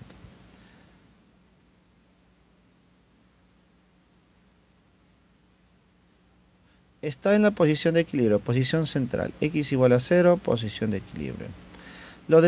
Desplazas el objeto una distancia de 20 centímetros. Acá está, 20 centímetros. Estás aquí.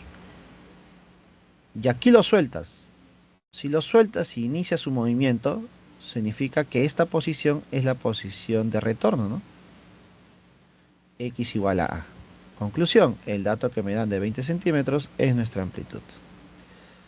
Ya está, entonces ahí inicia su movimiento en t igual a 0. Listo.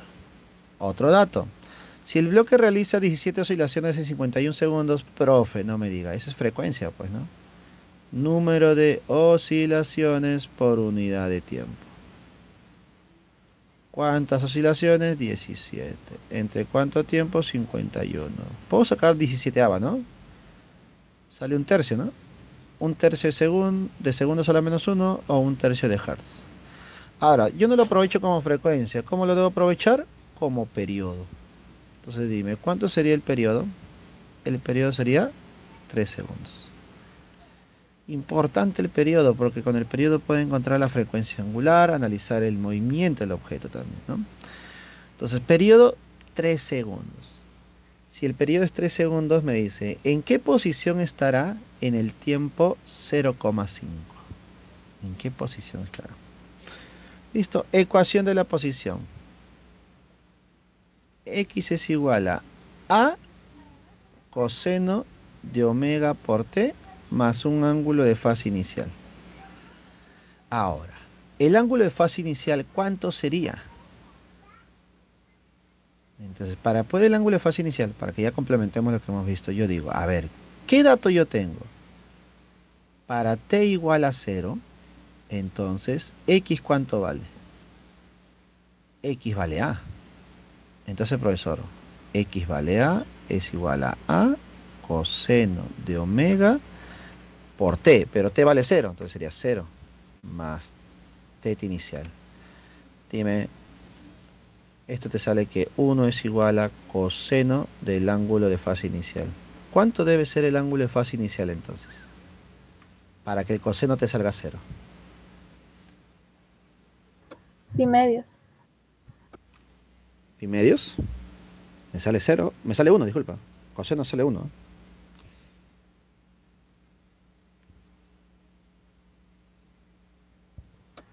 A 0 o 2 pi. Ya, 0 o 2pi. ¿Listo? ¿Cuál voy a considerar? 0. 0. ¿Listo? ¿Qué significa 2pi? Que vuelve acá, pues. Vuelve al mismo lugar, así que me conviene 0. ¿Listo? Va a ser 0 para nosotros, 0 grados. Por lo tanto, si es 0 grados, entonces, ¿cuál sería nuestra ecuación realmente? X es igual a coseno de omega por t. Nada más. Entonces, obviamente esto tú no vas a hacer siempre, pues, ¿no? Porque ya sabes qué es lo que se genera cuando un cuerpo comienza su movimiento acá. Si comienza en una posición de retorno, ¿qué forma tiene la ecuación? X igual a coseno de omega por t. Porque justo aquí el ángulo de fase inicial debe ser 0. En el medio, ¿cuánto es el ángulo de fase inicial? Pi medios. ¿Te das cuenta? Y así voy analizando. Una vez que ya he definido nuestra ecuación, ahora sí analizo. Para el tiempo que me piden, para un tiempo de 0,5, X, ¿cuánto será? Entonces reemplazo, pues, ¿no? X es igual a. A es 20 centímetros. 20. Coseno de omega. Profe, ¿pero cuánto es omega? Bueno, ya tengo el periodo, ¿no? Omega es igual a 2pi sobre el periodo. Es decir, 2pi tercios. Omega, 2pi tercios. Por el tiempo que me piden. Me piden 0,5. Bueno, 0,5 es un medio. Pues. Listo. Un 2 y 2 se van. Me queda pi tercios. Coseno de pi tercios, ¿cuánto sería? 60, ¿no? Coseno de 60. Un medio, ¿no? un medio. Por lo tanto, me quedaría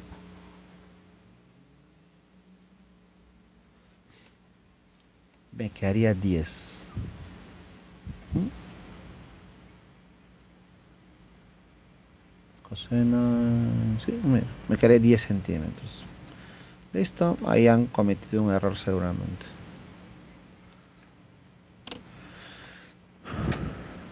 Ujú. Gracias, profe. Listo, ahí han cometido un Profesor, error. Debe haber sido la distancia de 2 centímetros, bueno, 20 centímetros mucho, tal vez. ¿Listo? Pero ahí está, el valor. ¿Listo? Dime, ¿alguna consulta? sí, profesor, ¿me podría ayudar con el ejercicio 25-28, por favor? Ya, ya, vamos a ver. La 28 ya la hicimos hace un momento, justo. Acá está Más la que todo, 28. solo De- quiero si me podría explicar por qué es por qué, cómo sé de coseno y seno. ya. ¿Dónde está eso? Justo también le expliqué por acá. Mira, acá está. Acá está. Sí, acá está. Listo, acá, mira. El seno y coseno nacen de la descomposición. Listo, por ejemplo, cuando tenemos un movimiento circular, el objeto puede comenzar su movimiento justo acá. Es decir, cuando está con una abertura, voy a ponerle pitercios, pero ese pitercio representa un ángulo de fase inicial, ¿correcto? Ahora, al avanzar, pasa un tiempo t, entonces generaría un avance angular también, una variación de t, una variación de ángulo, ¿no? Entonces, ese ángulo barrido para un movimiento circular se calcula así, omega por t, ¿no? Velocidad angular por el tiempo. ¿Ya está? Entonces, analizo para este tiempo t, para acá. Para ese tiempo, el objeto tiene dos posiciones.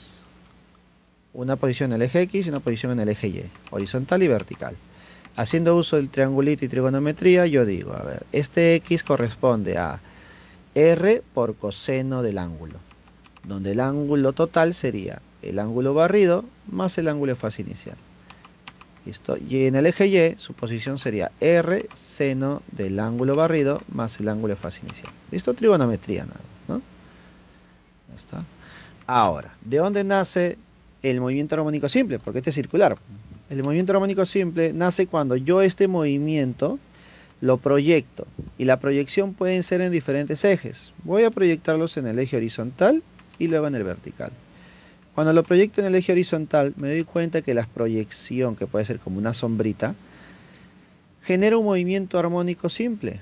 Porque es un movimiento que va hacia la izquierda, luego a la derecha, la izquierda, luego a la derecha, izquierda, luego a la derecha. Movimiento armónico simple, ¿correcto? Y en ese movimiento armónico simple hay una posición de equilibrio y una posición de retorno. Y justo la separación de esas dos posiciones se llama amplitud, que viene a ser la máxima elongación si es que hubiese un resorte, pues, ¿no? Justo esa distancia llamada amplitud corresponde igual al radio. Entonces, para nosotros, en el movimiento armónico simple, ya no le voy a llamar radio, le voy a llamar amplitud. Multiplicado por el coseno del ángulo barrido. Pero ese ángulo barrido es igual a omega por t, ¿no? Donde el omega para el movimiento circular se le llama velocidad angular, pero para nosotros se le llama frecuencia angular, pues, ¿no? Que me imagino en la teoría ya han visto. Y el ángulo de fase inicial es el mismo, ¿no? Entonces ya tenemos la representación del X en el eje horizontal. Y en el eje vertical, lo mismo. A seno de omega por t más el ángulo de fase inicial. Entonces, ¿cuándo usar coseno y seno? Va a depender si quieres trabajar el eje horizontal o el eje vertical. ¿Correcto? Entonces, para nuestro caso, ¿cuál sería? El horizontal. ¿Listo? Ahora, en el problema... ¿Dónde está? ¿Dónde está? ¿Cuál era? 26, ¿no? En nuestro problema yo considero el coseno porque es el eje horizontal, que es lo adecuado, ¿correcto? Y ya me dan el dato del ángulo de fase inicial que sería menos pi medios. ¿Qué significa que sea menos pi medios? Que no comienza por aquí, pues, ¿no? Comienza por acá abajo, ¿no? Menos pi medios, negativo, pues, ¿no? ¿Listo? Porque recuerda que el ángulo se mide respecto al eje X. ¿Listo? Y ahí es justo, en base a este ángulo de fase inicial, es donde este coseno se puede convertir. Ya es transformación, bueno, mejor dicho, reducción al primer cuadrante. ¿correcto? Y de ahí eliminando este pi medios, pasa de coseno a seno. Ahora, no es que esté usando yo seno para poder analizar mi eje horizontal, no, estoy usando el coseno. Solamente que con el juego de ángulos y las matemáticas, yo puedo convertir de coseno a seno, pues, ¿no? Incluso ese seno lo puedo relacionar con la tangente, cosecante y hacerlo más elaborado o más tedioso para ustedes. Pero lo mínimo es esto. ¿Listo? Partir del coseno y ya dependiendo las claves, porque las claves me hacen hacer este cambio, esta reducción. ¿Listo? Busco que desaparezca este ángulo de fase inicial. ¿Y cómo lo hago eso? Reducción al primer cuadrante. ¿Listo? Y con reducción al primer cuadrante me quedaría esta expresión.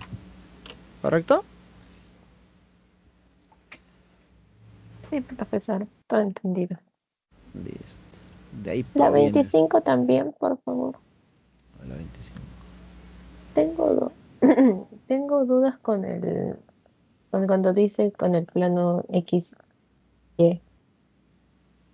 No sé cómo graficarlo. Con el plano X y ¿dónde va? Esto, ¿no? Ujú. Ya, lo que ocurre es esto, mira.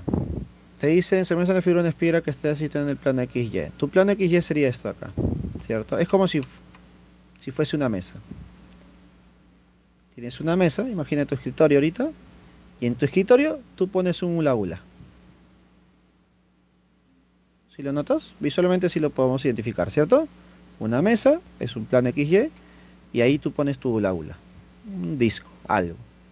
¿Correcto? Eso es lo que está ocurriendo. Acá está tu plano X y acá está, bueno, el XY. Tu eje XY. ¿Listo? Ahora, ¿dónde está el eje Z? El eje Z es el tercer eje. Es como si tú colocases en el centro, colocas, imaginemos una banderita. ¿Listo? Entonces ahí está tu tercer eje, eje Z. Entonces ahí están los tres ejes. ¿Qué representan cada uno de ellos? Ya en tres dimensiones, obviamente, ¿no? El eje Y representa las cantidades que van a la derecha o a la izquierda, pues, ¿no? Derecha e izquierda. El eje Z representaría los que van hacia arriba o hacia abajo. ¿Listo? Hacia arriba o hacia abajo. Ya está. Y el eje X para nosotros serían las cantidades que están yendo hacia adelante o hacia atrás. Decir hacia adelante o hacia atrás también significaría ir hacia afuera y hacia adentro. Entrante y saliente, pues, ¿no? ¿Correcto? Ahí están tus tres ejes. Listo. Ahora, ¿dónde está este cable verde? Este cable verde está por encima de tu escritorio, pues. Por encima. Acá está tu escritorio, encima, por acá arriba. Volando ahí, flotando. ¿Listo? Entonces, ahí está todo nuestro sistema. Entonces, si lo analizamos por partes, primero yo analizo la espira. La espira genera un campo magnético en el centro. Como la corriente va en sentido horario, ahí está la corriente en sentido horario, con la regla de la mano derecha, tú dices, a ver, si mi mano está girando en la mesita, en mi escritorio, es decir, en la espira misma, mi dedito gordito ¿hacia dónde apunta? Hacia arriba, ¿cierto? Mi dedito gordito apunta hacia arriba. Por lo tanto, si apunta hacia arriba, ¿quién representa la dirección hacia arriba o hacia abajo? El eje Z. Entonces mi campo magnético debe ser hacia arriba. Es el campo magnético, bueno, yo le he puesto 2 porque es el de la espira, ¿correcto? Entonces ya tengo ya para la espira. Ahora, es otro problema para calcular la dirección del campo magnético para el conductor rectilíneo, ¿no? ¿Listo? Ya, para el conductor rectilíneo. Ahora hago esto, mira. Para el conductor rectilíneo, acá está mi conductor rectilíneo. Mi conductor rectilíneo tiene una corriente hacia la izquierda. Corriente 1 hacia la izquierda. Usando la regla de la mano derecha, yo me doy cuenta que con la regla de la mano derecha, el dedo gordito apunta hacia la izquierda y los 4 dedos siguientes envuelven a esa corriente. ¿Listo? Al envolver, sería más o menos así, ¿no? Tu mano envuelve toda esta corriente. Envuelve, envuelve. Profe, pero yo no quiero que envuelva, yo quiero saber cómo es acá, aquí en este punto. Ya, cuando envuelve, envuelve, envuelve, yo me doy cuenta de algo. Me doy cuenta que este campo magnético al envolver, cuando va por arriba, es como si estuviese entrando, ¿no? Es como si estuviese entrando por toda esta zona. Entrando. pero cuando da la vuelta y viene por abajo, es como si estuviese saliendo. Es como si tus deditos por arriba entran y al dar la vuelta por abajo salen. ¿Lo notas? ¿Se nota esa parte? Cuando envuelve a ese Sí, cable, por arriba entra y por abajo sale. Ahora, analicemos. ¿Yo dónde quiero analizar? En este punto central. ¿Este punto central dónde está? ¿Por arriba o por abajo del cable? abajo. Por abajo del cable. Entonces, si yo quiero analizar por abajo, cuando tus deditos den la vuelta, van a ir por abajo. Y por abajo, ¿qué pasa con tus deditos? ¿Entran o salen? Sale Salen. ¿Y en qué eje yo represento las cantidades que entran y salen? Bueno, en este caso que salen. En el eje X, en el ¿cierto? X. Por lo tanto, si salen, es así. Si entran, es para el otro lado. Ah, entonces con eso ya grafico mi otro campo, el campo número uno. Bueno, ya previamente habíamos graficado el campo número 2 y ya tenemos nuestros dos campos. Y claramente, si uno está en el eje Z y el otro está en el eje X, los dos, ¿qué ángulo forman? 90 grados. Y si forman 90 grados, ¿cómo calculo la resultante? Pitágoras. Ahí está. ¿Listo? Obviamente que para ya calcular el valor necesito calcular el campo 1, el campo 2 con sus respectivas formulillas. Bueno, ¿te das cuenta? Ese sería prácticamente el problema. Sí, profesor. Listo. Hay que tener cuidado ahí con las racionalizaciones y todos los valores. Listo, a ver, Melody. La energía cinética rotacional o traslacional. Ya tres, ya. Sí, sí. ¿Quién pone un escritorio? Uy, no. Es bueno, sí. Una mala referencia. ¿Quién pone, no? ¿Quién tiene un escritorio en un aula, no? Una pulsera, tal vez. Álvaro. Listo, a ver. Esa pregunta, a ver. ¿Qué dice?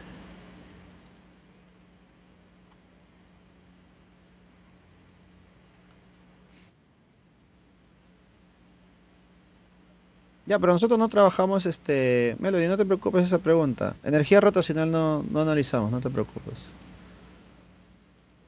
No viene, no es parte del temario. Ahora, la energía cinética, bueno, yo en mi clase de teoría sí lo menciono. Tal vez en algún momento con ustedes por ahí lo he mencionado, no lo sé, no me acuerdo. Pero lo menciono, pero no pongo la fórmula en sí, porque no es necesario. La energía rotacional, o energía cinética rotacional, ¿listo? Está relacionada con el momento de inercia del cuerpo y la velocidad angular. Y para que tú puedas trabajar momento de inercia necesitas haber trabajado también el centro de gravedad o centro de masa, cosas así, ¿no? Entonces, eso ahí no te va a venir, no es parte del temario. Imposible, energía rotacional imposible, porque también se necesita hacer momento de inercia, que es otro tema más. ¿Listo? Así que no nos compliquemos. Y aparte nos hablan de diatómico, te das cuenta que ya lo relacionan con química, pues, ¿no? Así que tranquilita ahí por ese aspecto, no te preocupes, no nos hagamos un lío. No esforcemos al máximo nuestras neuronas, que se le va la calambre. ¿Listo? Por eso es importante tratar de buscar los problemas más adecuados, pues, ¿no? Hay algunos problemas que sí salen del molde, obviamente, ¿no? Pero ya si salen del temario, ya es otra cosa. ¿Correcto, Melody?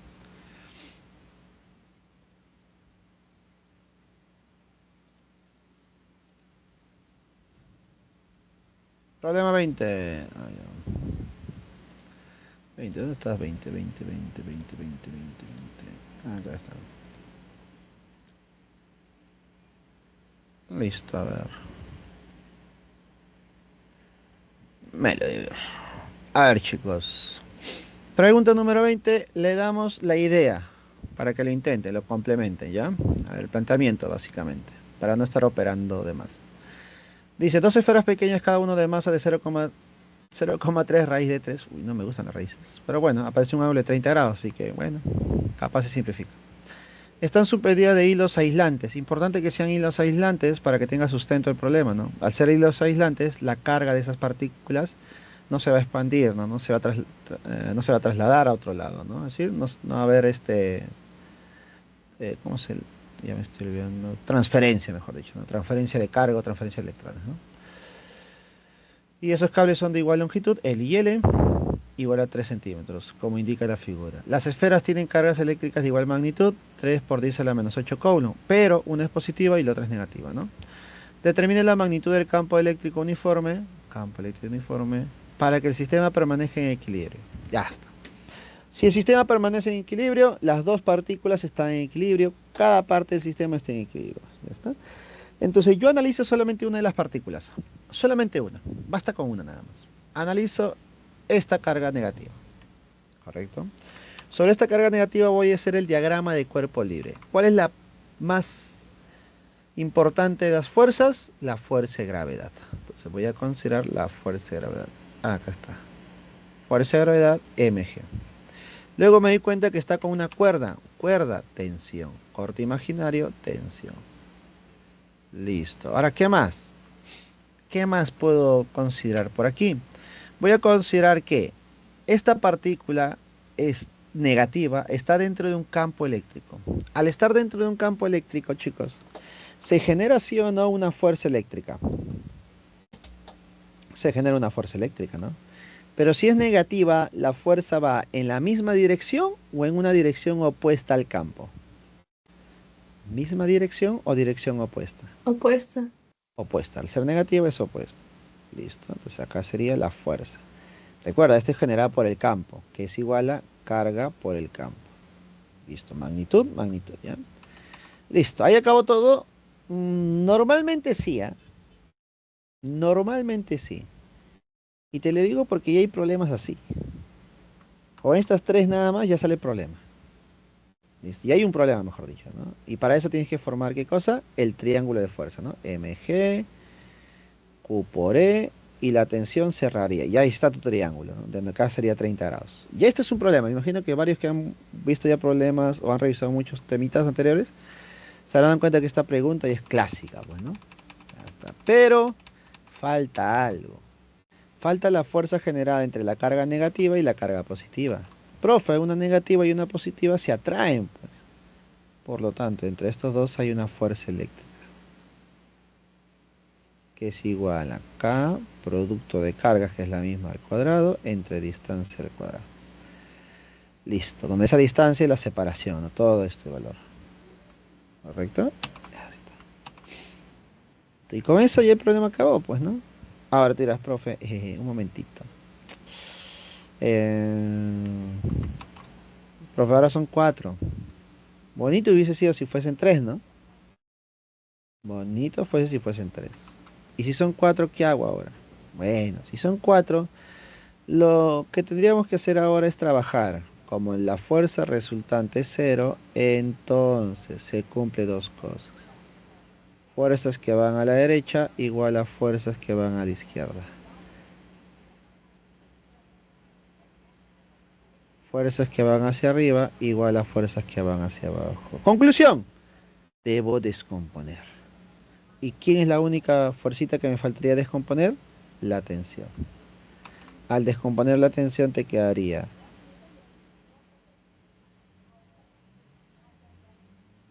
T coseno. Ah, no, disculpa, T seno. Disculpa. T seno de 30. T coseno de 30. ¿Correcto? Listo. Y listo, y ahí ya te dejo la chamba para ti, para ustedes. Como ya tenemos todas las fuerzas horizontales y verticales, ya simplemente analizar y comparar, pues, ¿no? Comparo esto que va hacia arriba con esto que va hacia abajo. T coseno de 30 igual a mg. Y comparo lo que va a la derecha con lo que va a la izquierda, ¿no? Sería T seno de 30 más la fuerza eléctrica, que se puede calcular porque todo es conocido, igual a carga por el campo. ¿Correcto? Ahora, de acá también me puede evitar problemas porque ya alguno puede decir, ah, su profesor, debo calcular la tensión y luego reemplazarlo. Bueno, alguno sabe que puede hacer esto, ¿no? T seno de 30 igual a carga por campo menos fuerza eléctrica. Y estas dos expresiones, ¿qué hago? Si quiero eliminar la tensión, divido, ¿cierto? Y divides. Puedes dividir este entre este para que te genere una tangente de 30. Listo, y te queda tangente de 30 igual a carga, campo menos fuerza eléctrica que vas a calcular entre mg. Listo. Ya está. Y de aquí ya puedo calcular lo que me piden. Y algunos hasta incluso ya hacen su análisis o se puede generar una fórmula general o una fórmula adicional que te permita resolver el problema de forma inmediata, ¿no? Y eso es ya algo adicional que te puedo yo decir o analizar nada más. Mira. ¿De dónde sale la tangente 30? Bueno, tangente del ángulo. ¿Qué cosa es estos dos? La resta de dos fuerzas, ¿no? La resta de dos fuerzas, es decir, variación de fuerzas en el eje X. ¿Y qué cosa debería ser el mg? ¿Listo? Masa por la gravedad. ¿Listo? Eso es lo que se va a generar. Bueno, también se puede deducir, ¿no? Por ahí. Pero bueno, no me gusta hacer eso. Prefiero que lo analices, problema a problema. Y no volvamos, como se puede decir, formuleros. Que fórmulas hay un montón. ¿Correcto, Melody? ¿Se entendió? Ujú, Ya sí, la parte profe. operativa ya te la dejo a ti.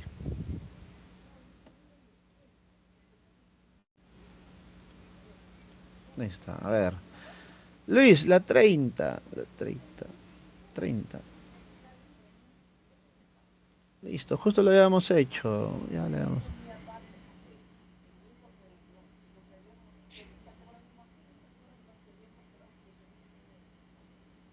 Ya le habíamos hecho, Luis. Le habíamos mencionado. ¿O cuál era tu consulta, Luis? Coméntame.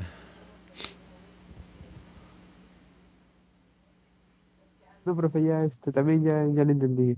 Gracias. Ya, excelente, excelente.